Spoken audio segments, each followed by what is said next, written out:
Hi guys, it's Kelly here. I'm back with another video. Today I'm going to be using the Tulip Bouquet stamps, dies, and color layering stencils from Hero Arts. We're going to be making 3 cards. I think these are so cute. I love these little layering stencils, even though I'm a colorist.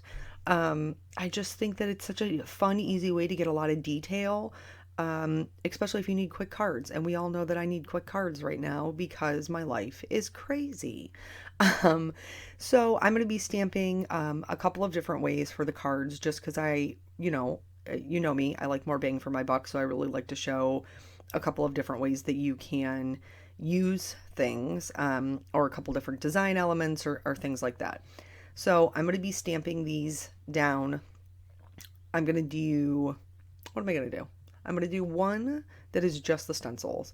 I'm going to do one that is the stamping with the stencil, and then I'm going to do one that is the stamping with the stencil and the die cut. So just a couple of different combinations if you have 1, 2, or 3 of these products. Which I would highly recommend. I think they're super cute, and they have not just the tulips, they have other options as well for you to kind of try out. So I stamped this one twice because I did not ink it up properly the first time. That was on me. Just because we've talked about this before. Sometimes I get tired of tapping my ink pad. So the first card is just, that one's going to be die cut out. So I just stamped it in the middle to make sure I had plenty of room around it. And then for this card, I'm going to do some stamping in the alternating corners. And I'm using my Misty for this so that way I don't have to move my cardstock around. Or I'm sorry, move my stamp around. I can just move the cardstock. So I'm just going to stamp it in the corner. I'm going to flip it over. And then I'm just going to stamp it again once I get my paper straight. You know what I'm saying? I guess sometimes I don't put mine right up against the corner, which is really what you should do for like perfect placement. But since I am a far cry from perfect, I'm just out here on a wing and a prayer trying to make pretty things because it makes my heart happy. That's what I'm doing. So I'm going to stamp these twice, and then I'm going to move on with the last one. I think I ended up stamping it. Yeah, so this is the one that's like the combination. So this one I'm going to stamp all in the bottom right hand corner, and you could totally do this in the bottom left or top right. Like it would be pretty no matter where. I just gravitate toward the bottom right. I don't really know why. It's just where my brain likes things, including my sentiments. Almost all of my sentiments are in the bottom right. But I'm going to stamp this twice and kind of like off of the page to fill up that bottom right hand corner.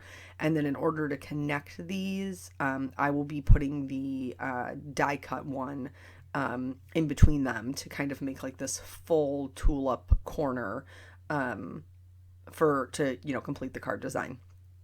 These are really, really simple to use with the stencils. It gives you this little lineup on the back so you can kind of see what order they go in and what they look like. I wanted to do, I just kind of wanted to play around with it a little bit. And so there's 2 for the leaves. And so I'm doing a light green and a dark green. I am using Hero Arts inks, but you could obviously use whatever you have on hand. These are just this is what I had, and so that's what I went with.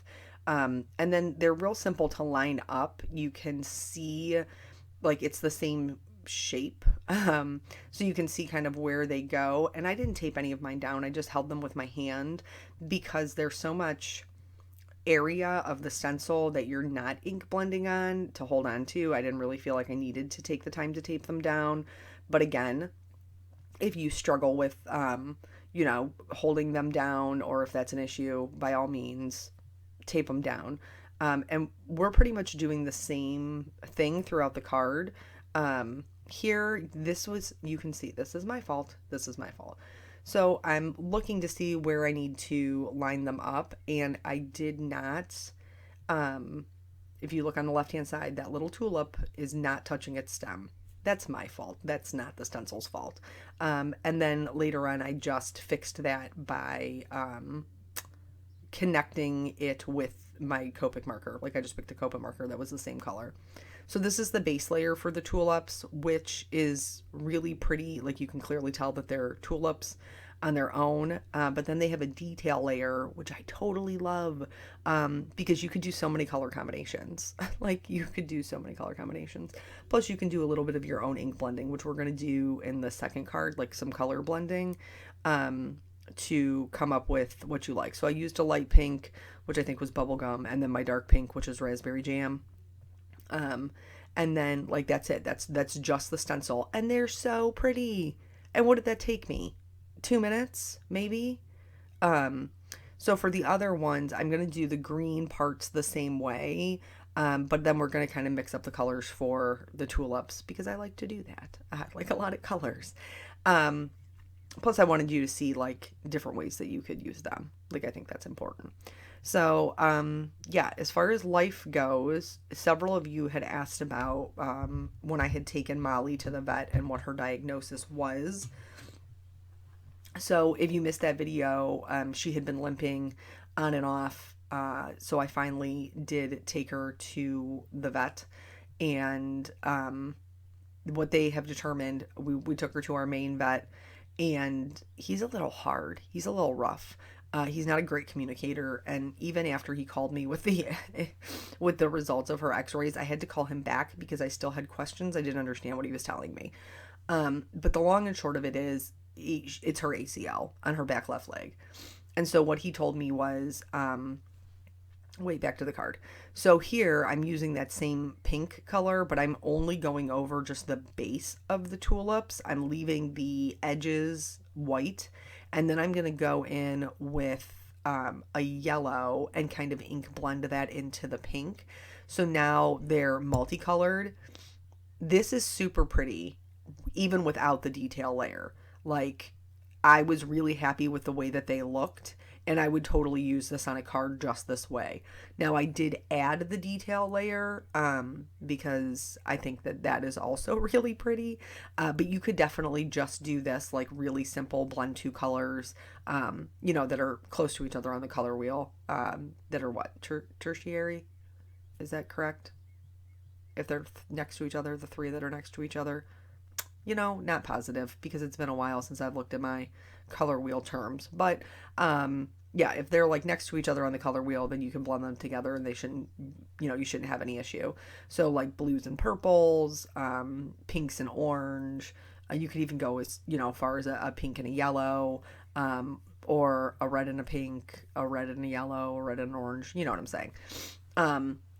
But I did use the same darker one for the detail layer and loved these ones.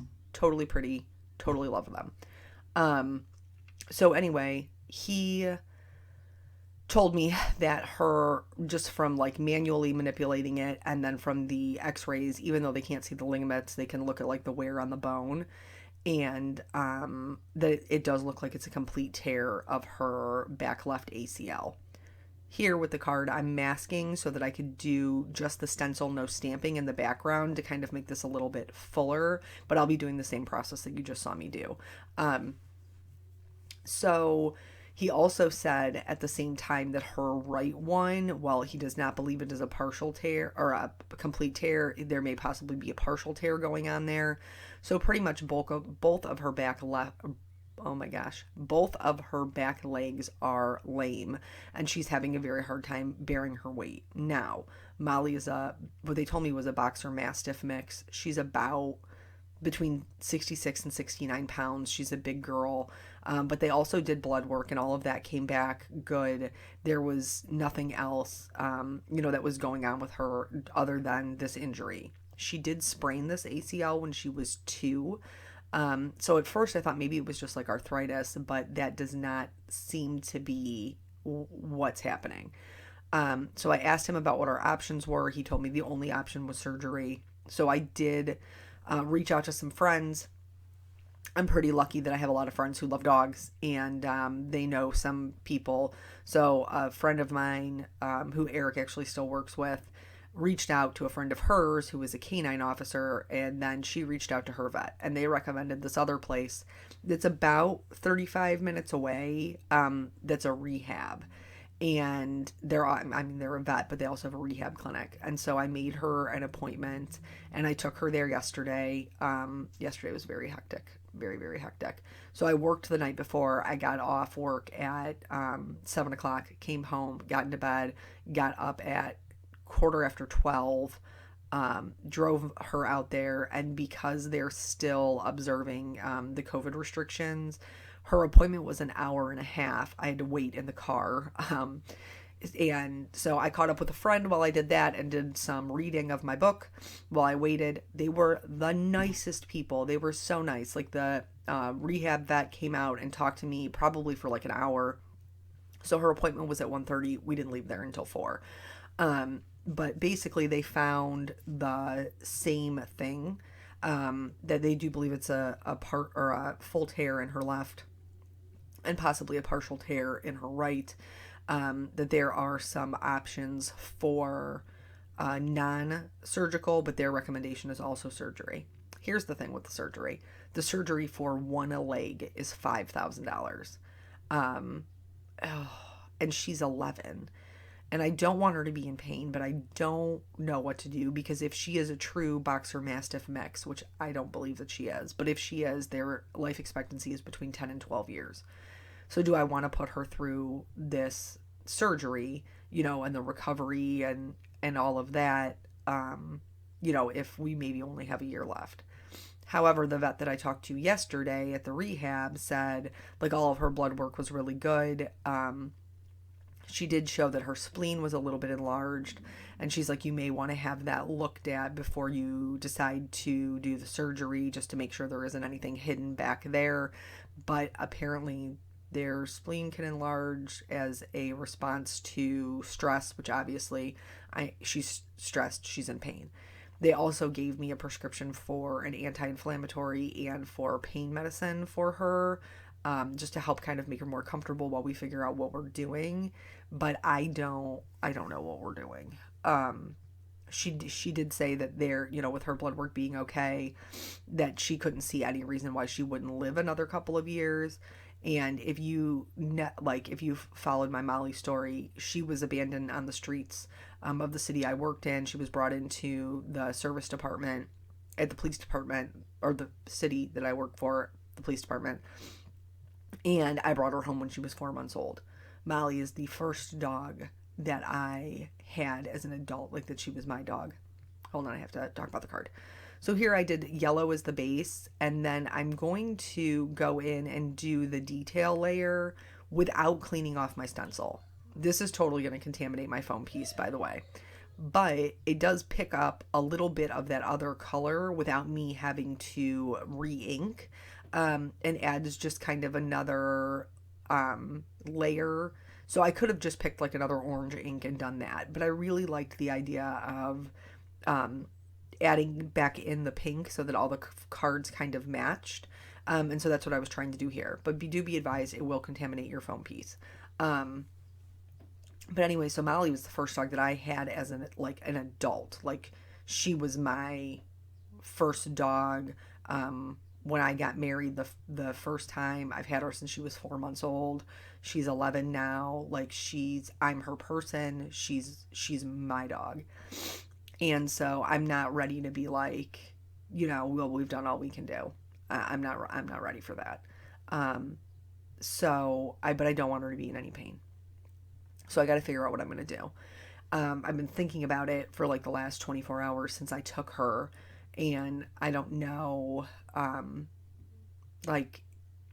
asked about, well, what do we do if we pay the $5,000 for the surgery, and then, her back right leg goes out? Like, $10,000 is a lot. I mean, $5,000 is a lot of money. $10,000 is astronomical amount of money. And, she was like, well, we can still rehab her. That one's a partial tear, in the hopes that, we can strengthen it and keep her weight down. And so that way, it's not a issue for her, that maybe we can, heal that one since it's just a partial tear. So I think regardless, we'll probably end up doing some form of rehab. It's just going to depend on whether or not we can do the surgery. If we decide to do the surgery, I'm going to have to do something. I don't know. I'm going to have to start selling my cards or something, because it's a lot of money. And there's some other things that are going on, which I will share soon. But that, like, we have to, take the money obviously into consideration. Like, we're not affluent or, wealthy, or, we don't just have this money lying around. So that's just something that we're going to have to consider. But really, more of a concern to me is her comfort level. And it's a 6-week recovery after the surgery. So I know it will be quite painful for her, but I also know she's in pain now. So it's like trying to make the best decision that we can. So if maybe I'll do a class or a live or something to raise money to pay for my dog's ACL surgery. If you have any ideas, you leave them in the comments. I'm totally open. But there, I'm gonna have to do something if we decide to do the surgery. So anyway, that's where we're at with that. A little stressful, in addition to just our regular lives, because I worry about her. But so anyway, back to the cards. Now, like, I've got all my sentiments stamped. I used sentiments that were all from the same set. I didn't have to pull any from anywhere else, because they have really good sentiments in this one. And then for this card, I just trimmed it down, popped it up on foam, and put it on a white background. Now, I did toy around with putting it on a pink background, which was very pretty, and I did like that. But, I like my cards to match. For the one on the right, I felt like the sentiment was a little bit small, and I wanted to kind of fill in that area. So I am adding just some black rhinestones, just to kind of bolster up the size of that sentiment, and make it look like it fits a little better. But then after the rhinestones are added, I'm going to, of course, add the glitters. I didn't have any issue with, like, picking up any of the color with my glitter pen and transferring it. So that's not something I had to worry about. And that's it. So, like, they're 3 cards that are the same but different. They're sisters, not twins, kind of thing. But I think all of them are really pretty, and they were super easy to make. So if you haven't checked out their Hero Arts color layering stencils, I would encourage you to do it, because I love the results that I got with them. These are as good as if I had Copic colored them myself. Maybe even better. They probably look more realistic. But okay, that's it. So thank you guys so much for joining me. I really appreciate you stopping by, and I will catch you in the next video. Bye.